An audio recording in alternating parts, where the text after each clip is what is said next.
What is up, YouTube? First off, y'all been killing it with the likes and subscribes. I can't thank y'all enough. It means the world to me. Secondly, we're gonna make another video today. I'll try to speed it up for y'all, make it short and sweet. Give you a little shop tour real quick. Behind me here, this is my newly built miter station slash wall of storage. Going around here, I got my planer, Boss Boy table saw, my lathe. It's my baby. It's what will be the majority of the day. My wood storage. Yeah, I know it's supposed to be laying horizontal and all that stuff, but if you look around, you can probably see that I ain't got the time nor the space for all that. Over here, you guys haven't spent this much time on the this side of the shop. Down here, I got my CNC. I hope to use it later in some videos if everything keeps going the way it is. And this is one of my first lasers. I use this mainly for just engraving. If I could talk, it'd be great too. Yeah, I'm sorry. Inside the house, I got an X tool. I love it. But today we're going to hit the lathe, and I want to make a bowl. Let's do that. So what I got today is this piece of crazy grained poplar and a slab of walnut. I've already got them glued together and hardened up for this video. On top of it, I already found center. Drew a circle roughly about what I want the cutout to be. Found center on it so we can mount it in the lathe. I'm going to hit it over here in the miter box, cut the corners off of it, try to round it off a little bit, just to make it a little bit easier and save time on the video. I'll show you guys a little bit of that and speed through the process, and then we'll jump right to the lathe so I can keep this video kind of short. As always, use safety when you're messing with this. My guard was broken when I got this to repair it, but you should always have a guard on this. We're going to do the whole half sandwich, slide this bad boy over to a 45. We're going to cut the corners off this, and then we're going to trim it up a little bit just so we can work with it. So with no further information to give, cue the sexy music.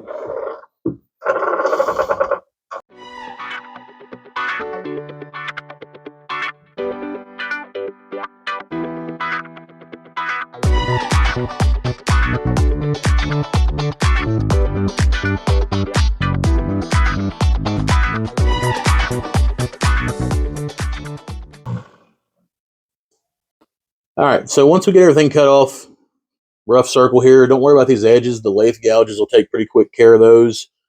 It's spinning pretty fast, but it comes down to a dance between practicality and aesthetics. If you're watching this video, you probably know that walnut is harder than poplar. So we want to make this the point of our bowl that actually locks into the vise. Now, I'm no professional at this by any means. I've just had a lot of trial and error, and I mean a lot of trial and error. And if you don't got your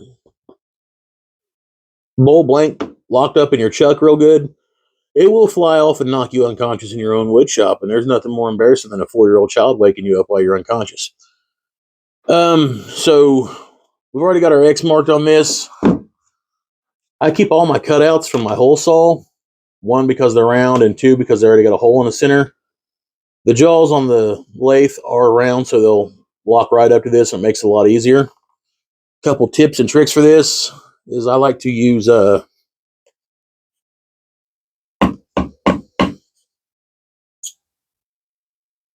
once again some of this CA glue, because it works wonders.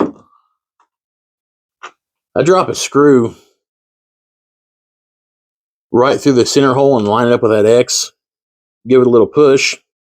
That way it'll still stay lined up. You can find that divot again real easy. Hit the smooth side with some activator. Find that pivot again. Give her a good press. Be generous with the activator. It's only your face that it's going to fly off and crack, so I mean, it's up to you. When you're done, you should have something like this.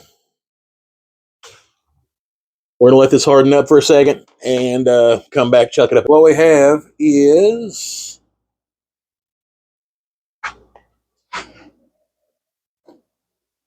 make sure we're locked in here good.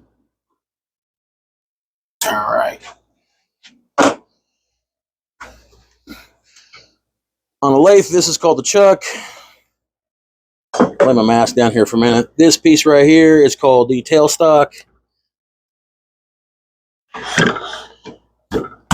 Slide it forward, put it in right center.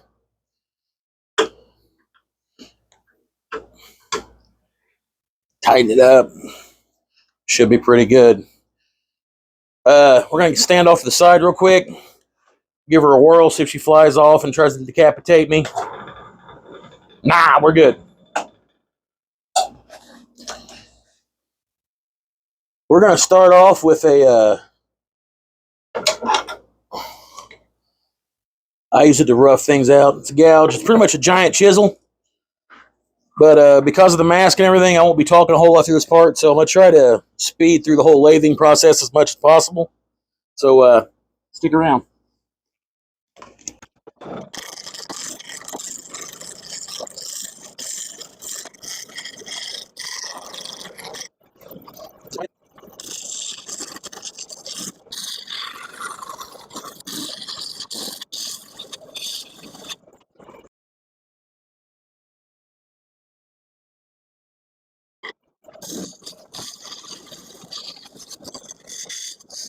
It's rounded off, smooth. I like to leave the walls on mine kind of thick. That way, after we get it hollowed out, we can figure out what kind of design we want to put on the outside of it. If you're going to go through the trouble of making a wooden bowl, you don't want to have just a plain wall bowl. Church it up a little bit. Put some different bevels in it, some striping, something like that. But let's get to it. See how it started to wobble like that? That is no bueno. That means that our lathe has come loose back here. And we're going to avoid getting cracked in the face. No one wants to get rocked in the face by a chunk of wood, right?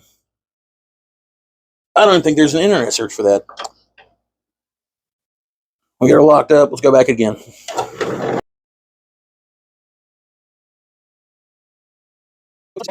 A lot of people complain about poplar being an ugly wood. But if you look in there, it's got a bunch of different colors in the grains. And these are fairly waterproof once you get them done. So I'm going to go down to the walnut, and once I get there, I'll bring you guys back, and I'll show you how we'll curve the bottom of this. We just ate through enough poplar that we're actually to the walnut on the bottom. So we finally punched through, and we're about, I don't know, 1/16 of an inch into the bottom there. So if you notice, I left the wall stick like I said I was going to. Now we're going to start shaping the outside, and before we take this core out, we'll sand everything down, sand the inside, and then we'll pop that core out.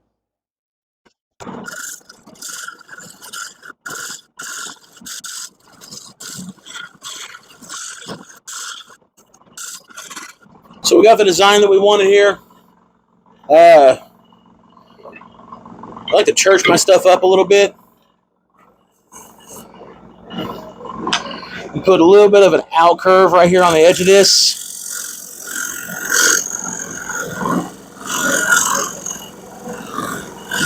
I don't know if you guys have picked it up for the past video or so, but I'm all about angles and stuff like that. Stuff that catches the eye and draws you in.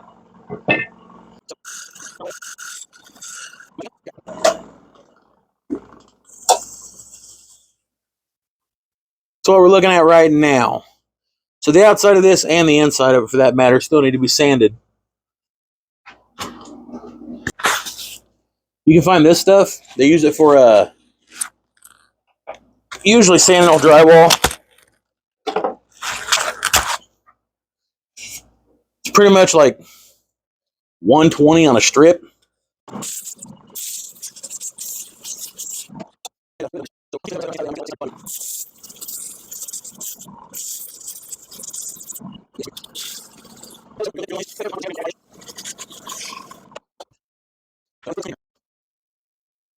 While this is still clamped in here, because we need to sand the inside of it, We're going to spin our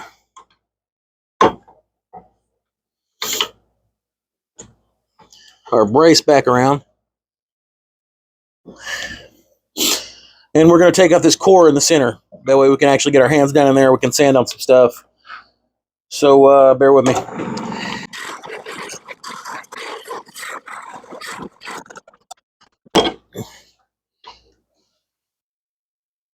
That's your core. Set that off to the side. You can always use it for something later. Believe it or not, they make great handles and knobs for stuff. But we're going to take the opportunity while we got that out of there. We're going to move our tailstop out of the way. We're going to clean up the inside of this a little bit because she needs her.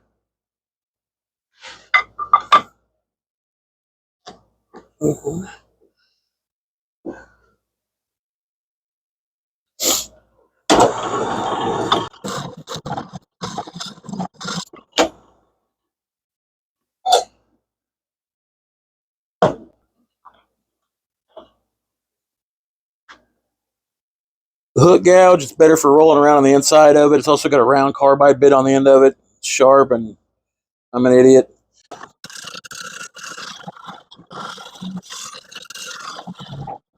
All right. Now that that's done, we are going to first get all the sawdust off of our stand. And if you can't deal with a messy shop, don't get a lathe. Just give you a heads up now. Save your time. Buy something else that's cool. Buy a laser engraver. Not nearly as messy.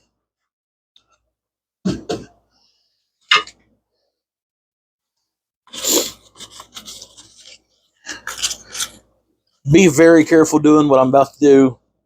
Make sure the core's out. Make sure there's nothing gets snagged on. And once again, if you don't feel comfortable doing this, please don't do it. Do as I say, not as I do.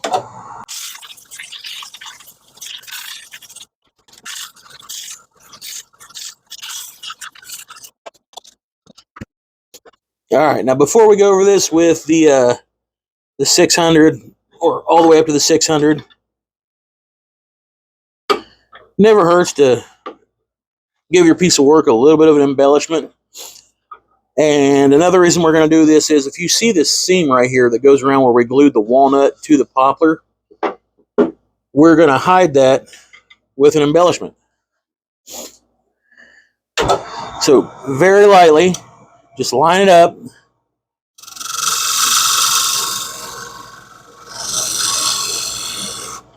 Give that a little kiss where the seam is. About a 1/16 of an inch over. Give it another one. 1/16 of an inch on the other side. Little love tap.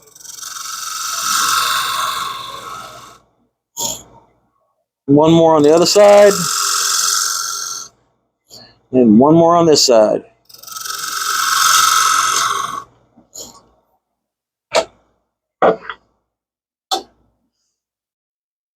Now, not only does that disguise the seam that we put in there, it gives it a little bit of tactile texture, and we'll draw people's eyes to it. Give it a little love tap on the outside.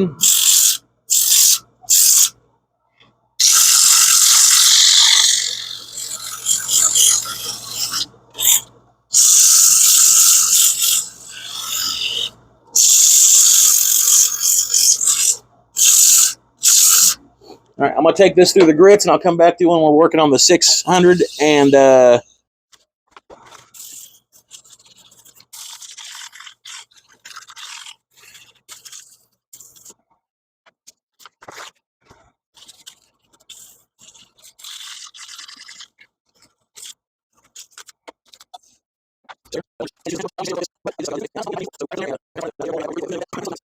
there's like 1,000,010 ways to do bowls. Like I said, I am no professional. We got a local dude here, Jeff Yakamata. I believe that's how you pronounce his last name. Dude is a straight up beast when it comes to a lathe. Jeff, if you're somehow watching this, bro, I watched your video that you got on I believe it's TikTok. Looked at all the pieces you put out. Some of that stuff will make you drool, man. So once we get this on here, we're going to hit it with the 600.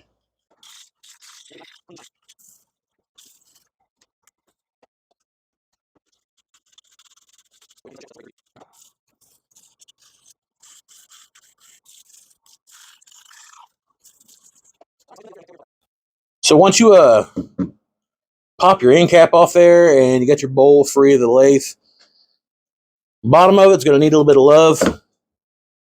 Always hit one of the sander to knock that residue off there, smooth it out, match it up, and then I'll hit it with the same wax through the same process from the 120 up to the 600. Okay?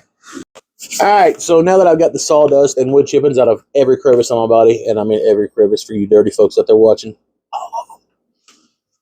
the bowl's done. The poplar bowls, a lot of people knock them.